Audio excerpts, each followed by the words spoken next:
Namo tassa bhagavato arahato samma sambuddhassa. Namo tassa bhagavato arahato samma sambuddhassa. Namo tassa bhagavato arahato samma sambuddhassa. Buddhaṃ saranang gacchami, Dhammāṃ saranang gacchami, Sanghaṃ saranang gacchami. Tatiyampi Buddhaṃ saranang gacchami, Tatiyampi Dhammāṃ saranang gacchami, Tatiyampi Sanghaṃ saranang gacchami. Tatiyampi Buddhaṃ saranang gacchami, Tatiyampi Dhammāṃ saranang gacchami, Tatiyampi Sanghaṃ saranang gacchami. So welcome everybody to Tuesday, October the 8th. And so I think I've been telling people that having Tansaleko, who's a friend of mine from Wat Pah Nanachat, he's coming in 2 weeks now, I think he's coming. So kind of looking forward to his visit, and was talking to him on the phone the other day actually. And it's kind of always nice to touch base with kind of monastic friends. So he's kind of currently living in Malaysia. They have this kind of a monastery there where they've just started setting things up for the Sangha, and the abbot is a kind of Austrian, and they're very interested in what they call kind of like early Buddhism.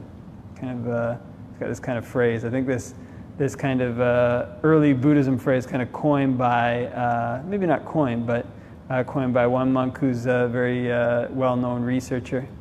And basically in the West, at a certain point, they had this thing called the higher criticism, higher literary criticism. And this was a kind of where they turned the methods of science, kind of turned the critical thinking faculties onto the Bible to see what was an earlier edition of the Bible and what was a later addition to the Bible. And there's certain amounts of things you can tell if you have all your sources lined up, got all your dates lined up, and you know the history. Okay, this king printed this edition, there's this other edition, and wait a minute, there's this other disciple who we've got his gospel, but he's not in the Bible at all. But so in various ways, they kind of drew a history of the Bible. And so this kind of what they call like I think it's called higher literary criticism, some literary criticism. When Buddhism came to the West, this got applied to Buddhism, this kind of mode of Western thinking, kind of mode of scientific thinking, to try to find out what the real teachings of the Buddha were. Now, in some ways, this is kind of something very beneficial, because over the centuries, it's well known that there's various, what they call sutras that were added. Not suttas, but sutras, especially, is kind of well known.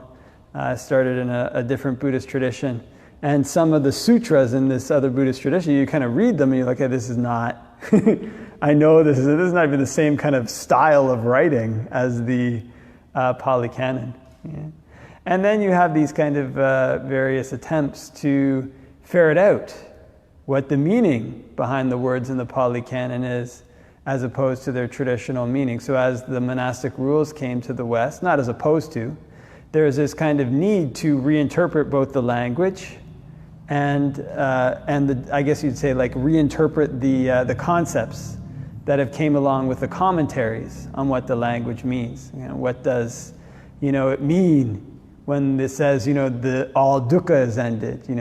What does it mean when it says we're aiming at the ending of craving? And so when you read the kind of academic papers and the various Western monks who are kind of going back and forth, you can see they're kind of gradually coming to a kind of clearer picture of basically coming to a clearer picture of interpretations around the Pali Canon. And the picture is becoming clearer, I say, because when it first started, you have like this extreme view, like people wanted, Buddhism with no rebirth, nothing about rebirth in it at all. And so then you'd have these two people clashing and trying to prove various things from the canon. And so this comes under this kind of model of early Buddhism.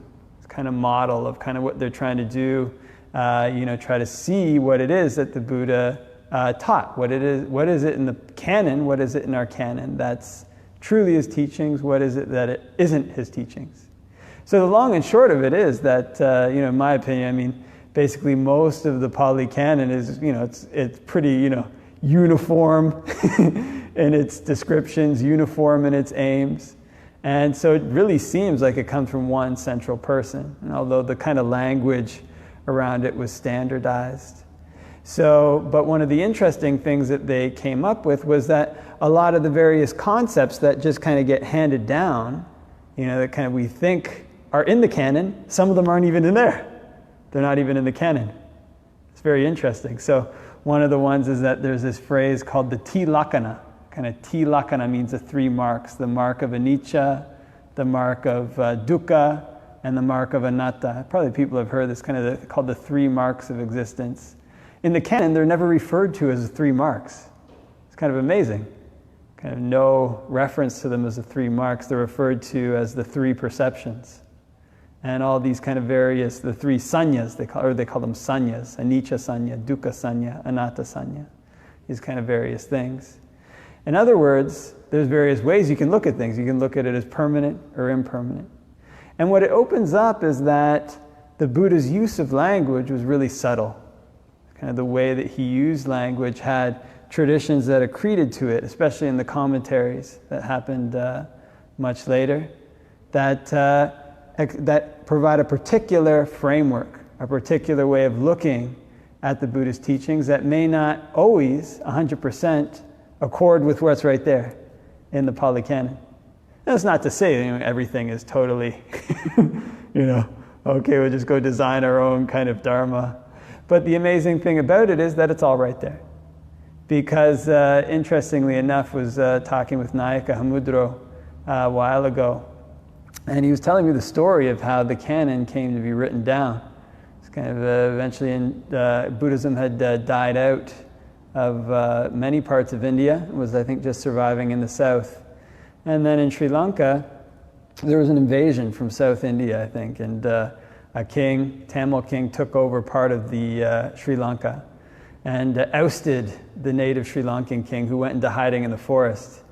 And then there was another kind of fellow there in Sri Lanka who wanted to be king too. So he started fighting with the native Sri Lankan king and caused this famine that lasted for, I think, 7 years or 12 years, some incredibly long time. There was just no food. And so half the monks, up to this time, the canon had been handed down in people's memories. And so half the monks left, or not half, but many monks left to India, to South India, where there was still a Buddhist presence. I think at that time, a lot of India had been taken over by Muslims who fanatically destroyed every trace of Buddhism wherever they found it. So there's kind of nothing left. So they escaped to South India, and the remainder of the monks stayed in Sri Lanka and just kind of dealt with the famine. How they got food, I don't know, because going on Pindapat is not that easy. Sometimes even when times are really rich, you don't get always enough food if you're just living off Pindapat, to say nothing of the times when there's famine. But what Nayakamudro told me, they built these mountains of dirt, and then they were so weak they would just kind of rest their heads on the dirt and then chant Namo Tassa, and they'd kind of go through and rehearse the suttas that they had learned. Yeah.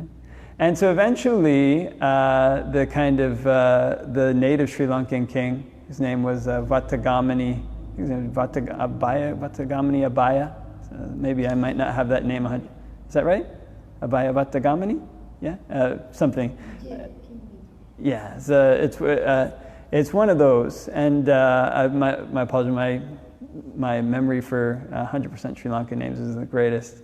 But eventually he convinced the guy who was fighting with him. He said, why don't you go fight the Tamils?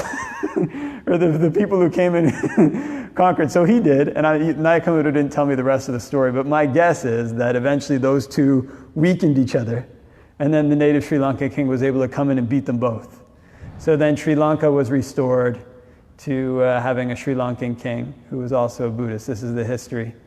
And so at that time, the monks who were hiding in South India came back, and they rehearsed with the monks who had stayed in Sri Lanka to see if there was any difference in their kind of memorization of the Tipitaka. And they found out there wasn't even a single syllable that was missing, kind of not even a single syllable that was different. And so they decided for themselves, well, wait a minute here, monks like these will not always exist. Kind of basically monks who are starving, but just wanted to preserve the doctrine, so they stuck it out. So they thought we'd better write this down. And so that was when, I think the king's name was Vatagamani Abhaya, he commissioned the writing of the Tipitaka on palm leaf tablets. And this is probably one of the reasons why we have the teachings of the Buddha today, why we have them as a reference today. And so remember when I was going through, when I first became a Buddhist, I took this kind of a seminary. It was at a temple, which was very nice, kind of a Zen temple. And they had a kind of good curriculum. They had this kind of lay teacher curriculum. And so I went to this kind of lay teacher training program, and they had all these books you had to read. And still remember going through the life of the Buddha, and when it came to the end of the Buddha's life, he just refused to appoint a successor. Kind of people, there was one time his cousin who wanted to take over the monastic sangha was like, appoint me as your successor, Lord. And he asked it 3 times in front of the king. And then the Buddha said, I wouldn't even appoint Sariputta and Moggallana, which is his 2 chief disciples, as my successor, let alone you, a lick spittle. Somebody who licks another person's spit. So he was kind of very harshly insulted his cousin for asking. And Devadatta, yeah. And even up to his death, he refused to appoint a successor. And before his death, there was many things he said immediately before his death, but one of them was, when I die, don't think that you don't have any teacher. Don't think that the teacher is gone. He said, the Dhamma and the discipline that I taught you will be your teacher in my place. And he said, whenever you have a doubt about what I taught, somebody tells you, I heard this from the Buddha, this is what he said, this is how he said to practice. He said, don't kind of, approve or disapprove. If you don't know, I guess this is my memory. But check it against the suttas, check it against the Vinaya. If it lines up with the suttas, if it lines up with the Vinaya, then you can take it that this is my teaching, this is my word. If it doesn't line up with the suttas, if it doesn't line up with the Vinaya, then you can take it, this is not my teaching, this is not my word. So what this means is that the Buddha left all of his disciples in future generations with a teacher in his place, with a leader in his place. But he also left them with a responsibility. You can kind of see this in this phrase. Don't think that you have no teacher. The suttas and the Vinaya will be your teacher. What this means is that we have to check what we think we know, or what one thinks they know, what one thinks they've experienced against the suttas, against the Vinaya, to see if it's the Buddha's teachings, to see if it's his word. And this is one of the very interesting things about Western scholarship into Buddhism. Whatever sometimes the ideas that people put out, like especially in the early days, were kind of like really, some of them got kind of funky and like wacky. The Buddha didn't teach the jhanas, kind of say that, or the jhanas are no good, but then check it against the suttas, check it against the Vinaya. You can barely open the Pali Canon without finding references to the jhanas and how they're important. And then people would say other things like, many different things came out. Like, okay, just awareness, consciousness is all you have to do. Just keep maybe going back to consciousness. This is just an example. But then you go through the suttas and it says, people who develop the view that I am this knower, the one who knows, that's me. He calls that a wilderness of views, a thicket of views. It's kind of basically a self-identity view. So all the time there's this protection that people have for their practice. there's this opportunity to go back. And you can see the Buddha's wisdom in leaving his disciples with a protector, leaving his disciples with a leader who wasn't a person, who was his doctrine. I remember when I first started, they have this kind of, some schools of Buddhism develop this kind of like lineage. And again, not trying to criticize, I mean, there is always kind of like a lineage, kind of like a teacher to teacher. But basically it's kind of when things get out of balance, when the teacher starts to supersede the Buddha, then basically your teachings are only as good as your last teacher. So I think the Buddha is kind of very wise. So then if you get a lineage, it goes down. If the teacher says something wrong, always we have the canon to check it against. Always we have the Vinaya to check it against.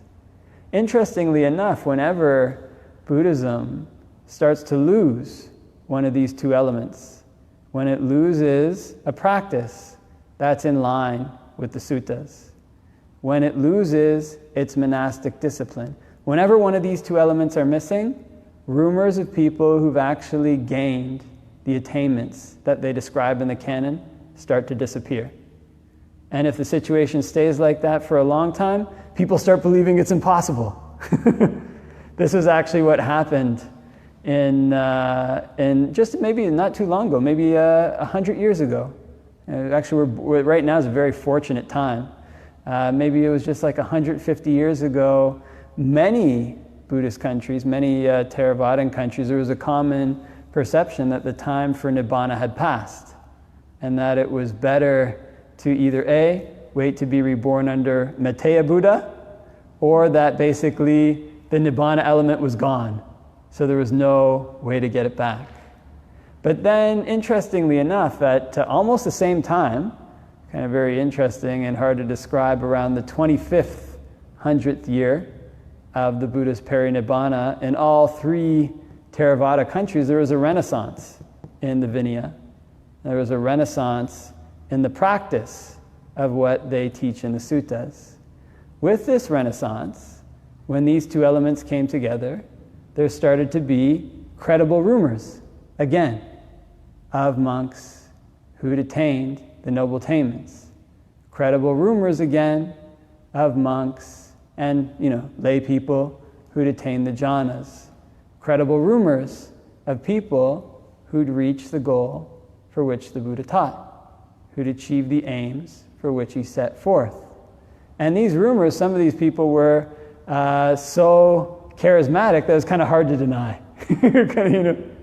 Basically, even if you were a real skeptic, there was just so many of them that it became tricky to deny. So all the time we have this kind of genius of the Buddha's teachings available to us, the genius of his teachings in the suttas, the genius of his teachings in the Vinaya. And these are available to us because of the efforts that previous generations put forth. Some of them were almost like heroic, efforts. Kind of efforts in the face of invasion, in the face of famine. Some of these monks would dedicate their lives to memorizing these kind of various teachings. It takes a long time. Anybody's ever kind of memorized these things. And then there's the monks and nuns who dedicated themselves to practice, dedicated themselves to the realization of what the Buddha taught. So long as all these elements come together, so long as we follow the leader, like they say, in some of these phrases, you kind of follow along with the leader. So long as one follows the suttas, so long as one follows the Vinaya, then results follow from that. It's kind of inevitable that results follow from that. So there was this one story from the Thai forest tradition, which is what Tansaleko is from.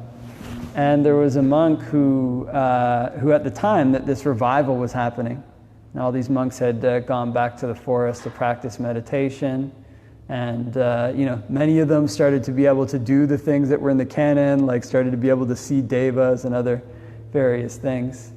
There was one monk who had this kind of vision, and in the vision he asked the person who came to him, he said, people say that Nibbana is, it's all used up, only the Buddha, the Buddha and his immediate disciples attained it, but now there's kind of nothing of it left. People can't attain it these days. And in the vision, the message that he got was, what else could it mean when it said that the Buddha's teachings are timeless, if it doesn't mean that whoever puts them into practice achieves the results that he said they would? That's what timeless means. And in this vision, it kind of said, even if all the forces of the universe banded together, kind of got all the most powerful gods, all the most powerful demons, all the most powerful billionaires, whoever it might be, all these various forces banded together, they wouldn't be able to stop a person who practiced the Buddha's teachings from gaining the results that come from practicing those teachings. So what this means is that there's always this possibility available. So long as the Buddha's teachings are available, so long as his practice is available, there's an opportunity to train the mind. Opportunity to make the mind more at ease than it was, to make it happier than it was, and to move it even further, to move it towards some of the goals that the Buddha taught about. Now, what these people in all these various countries learned when they put these things together, when they put the Dhamma together with the Vinaya, was that the time for Nibbana definitely hadn't passed. Now, this is something that they learned for themselves, that they knew directly. I remember kind of when I was getting ready as a young monk to go over to Thailand, there was this one older monk who'd just come back from there. And he was coming there and he was just always talking like, oh, the Kruba Ajahns, the Kruba Ajahns. Kruba Ajahn means like a monk who's attained one of the noble attainments. That's how they refer to them in Thai. And I was listening to him and I was like, well, I don't know if I'm going to fit in, in Thailand, like I don't talk like that, kind of getting all, over the top, or this is in my head. But then I was there for just 1 year, and when I came back, I was the same. Just kind of, talking like him, saying the same things as him. Because what we read in the canon is one thing. What we hear about in tradition is one thing. But the reality of what's possible in practicing the Dhamma is something completely different. And meeting one, two, many people who practice it is something that one can only experience. It can sometimes turn somebody who's like skeptical, like, I don't know, I believe in arahants, but not really a faith type, to somebody who's like, oh, it's like me. So this is something that's possible so long as we have this leader, so long as we have the Dhamma and the discipline. And it's all possible thanks to the efforts of these previous generations that came before.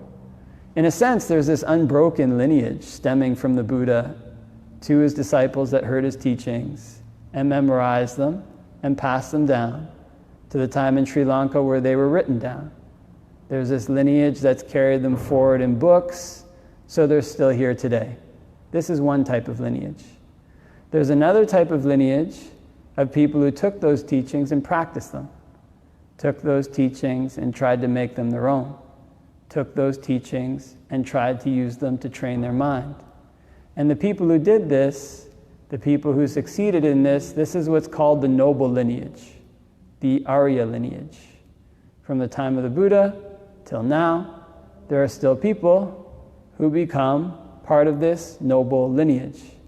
People who become stream enterers, people who become once returners, people who become non-returners, and people who become arahants, people who've ended suffering. All this is possible for anyone who follows the leader. Because there's no force in the universe, however tricky an external situation might seem, however dark a person's mind state might seem, however far away the results of a person's practice might seem, whoever perseveres, Whoever puts the causes into place, there is nothing that can stop them from gaining the results. There's nothing that can stop them from seeing the Dhamma for themselves, so long as they persevere. For this reason, one of the Buddha gives a simile. It's kind of like a log. Somebody puts a log in a river, and the log doesn't get caught on the far bank, it doesn't get caught on the near bank. Then eventually, if that log keeps going, it'll reach the ocean, because all rivers incline towards the ocean. And so too, when one has kind of right view that stems from knowing the Dhamma, that stems from knowing the discipline, and one practices in line with it, so long as one doesn't quit, the day comes that one reaches the ocean. The day comes that people know again that the Buddhist teachings are true, that it becomes hard to deny that the Buddhist teachings are true. But more important than all of this is for one to know that they're true themselves, for one to experience what he taught themselves, because this is something that one carries wherever one goes. One doesn't lose that. So long as one doesn't get caught on the near bank, so long as one doesn't get caught on the far bank, so long as one keeps going towards the ocean, this is the best way to honor all those teachers who kept the teachings alive, starting with the Buddha, down to the monks who preserved his teachings. The best way to honor them is to join this lineage of the people who practice his teachings and got the results for themselves.